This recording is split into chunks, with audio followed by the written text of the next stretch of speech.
Hello, I'm now joined by Ed Boon, who's the co-creator of the Mortal Kombat series. Ed, it's great to have you here. It's great to be here, finally. Awesome, yeah. We're down here in the basement talking about Mortal Kombat versus DC Universe. Yep.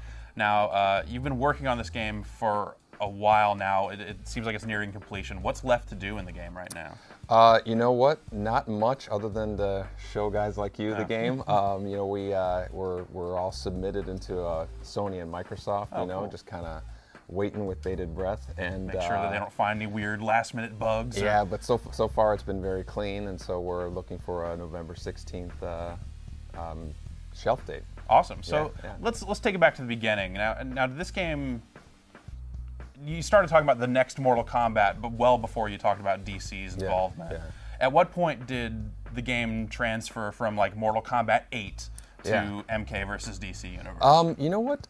Probably 6 months into it, we started, designing the Scorpion character, the Sub-Zero character. Those are always the first two we do. Right. But at the same time, we really felt that we needed to change everything up. Just change the fighting mechanic, change, the presentation, with new systems and all that. Right.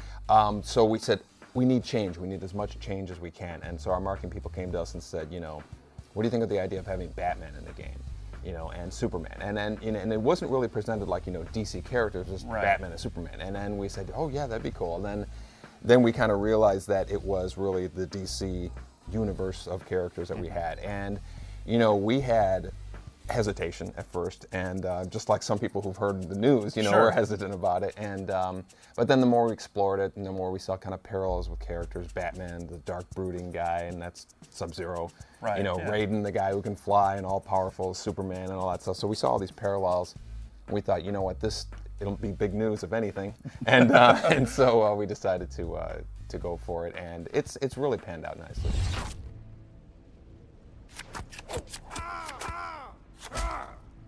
The Joker wins.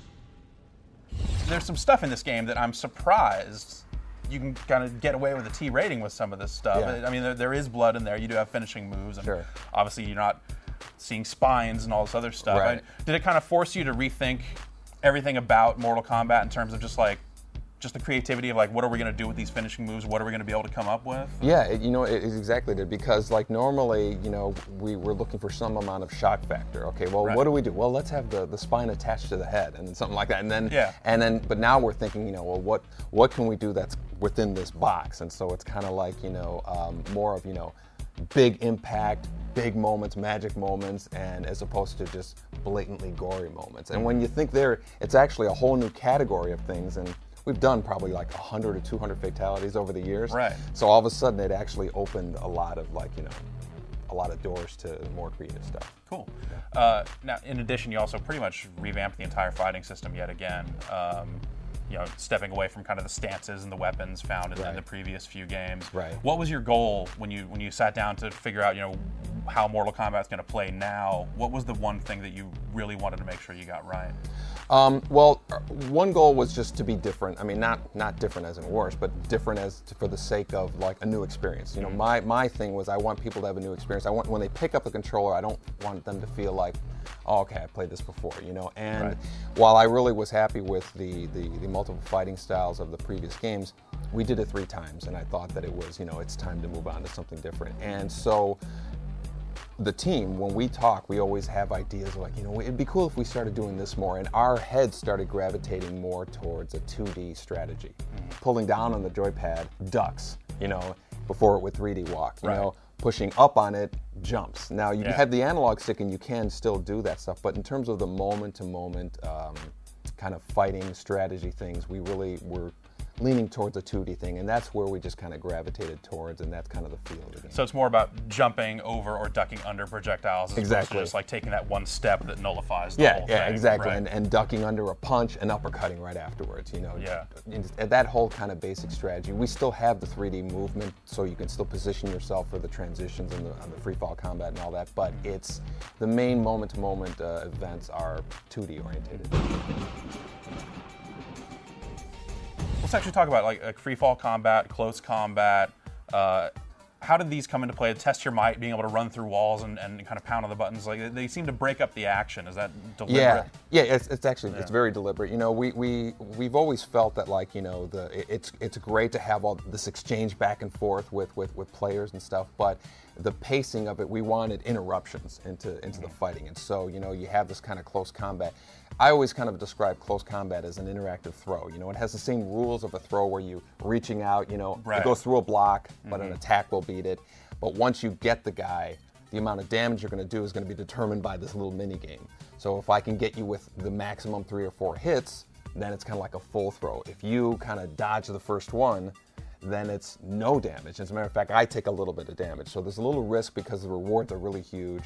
Cool. There's a risk to doing it. And so it adds another layer of strategy to the game. The same with free fall combat, you know, same kind of strategy where it's almost like a gambling thing. You know, you go, I got you with 3 or 4 hits. Do I do a super move? Or do I get you a few more hits and get you more, stuff like that? And so there's a lot of great exchange that happens with that. Test your might going through the walls. It's just, you know, basic beat the crap out of the buttons, and sometimes you need to mash the buttons. Exactly, and you know, and it's a breakup. Like, to me, it's like this interruption to this really great pacing that I feel we have. It seems like it kind of expands on, I mean, like background transitions has been something that Mortal Kombat's done for a while, whether it's like uppercutting people through the ceiling. It just seems like it adds like a little bit of gameplay to that. Yeah, and we've been doing the transitions. I mean, if you come back to like kind of like MK3, we had these transitions, but it was always a passive experience. It was always something that you see a great show and you're like, wow, that was cool, let's get back to fighting. Now it's more interactive and stuff, and that's to me is like keeping the player engaged more in what's going on. Was it hard to develop a story mode that fit these characters together and in a meaningful way? It was hard to explain the events that we wanted to have. Like, we wanted to have good guys fighting good guys. You know, why would Flash fight Batman? Why would Superman fight, you know, Raiden? You know, they're both good guys. Yeah. And so we introduced this whole concept of the rage, which kind of like changes people's behavior, what they would normally do, and it's kind of infecting all the characters, and, you know, the more intellectual characters, Batmans and Liu Kangs, they're kind of figuring things out, and all the other ones are kind of affected by it. And so once we established that, a lot of the story became pretty easy to write. Cool. Now you have 2 separate stories in the game. How will that work out? You'll be transferring from character to character? Yeah, when you start the story mode, you can either play from the MK perspective or the DC perspective, and it's the same events but seen from the 2 different worlds. And so it's really cool because when you play the DC side, you'll see these events that you're like, you know, why did this guy suddenly materialize in front of me? And then you see him disappear on the MK side, and you go, oh, that's where he went. Okay. And then when this guy who disappeared, where did he go? You play the MK side, oh, he ended up here. And so it's a great, when you play the 2 sides, a lot of pieces come together, and a lot of pieces of the puzzle just kind of like answered. It's cool. Cool. The character roster on the MK side is definitely kind of a classics, greatest hits lineup. It's the term you've been using.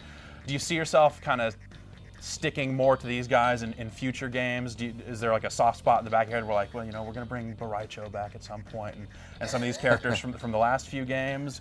Do you view them kind of like all on equal footing, or it's like, here's the classics and here's kind of the new school? Yeah, you know, I think there are some of the new ones that for me I thought really worked out well. I really love the Blind Kenji character, and then there's other ones that I, you know, if I never saw again, I would would never have a problem, which I'm not going to name. Sure. Because then the guy who designed it is going to be pissed. Wait. And but in terms of like the MK 1, 2, and 3 characters, like, you know, I think you know, those are kind of like the greatest hits ones. You know, maybe we'll see like one of the, you know, Cyrax or Sector come back or something like that. And you know, Kung Lao. I mean, how can you not?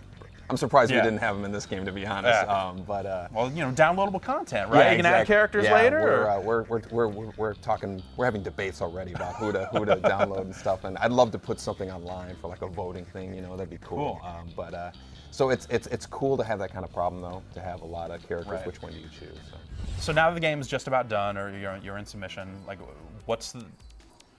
what are you really proud of in this game? What's the one thing that if you were, you know, talking to someone who maybe hadn't played Mortal Kombat in a while, that you wanted to say, like, you know, here's why you should really play this game? Like what's the thing that's going to drag these people back in? I think the The basic pacing of the fighting to me is what I'm most proud of. You know, we've added layers for like the. I still feel like, you know, we've always made a conscious goal to be accessible as possible. We don't want to have a fighting system that just, you know, alienates 90% of the public, but, you know, 10% love it. And so I really feel like the moment-to-moment events of a fight and, you know, the kind of craziness that goes on is completely intact, you know, and that's what I always kind of define as what a Mortal Kombat fighting experience is.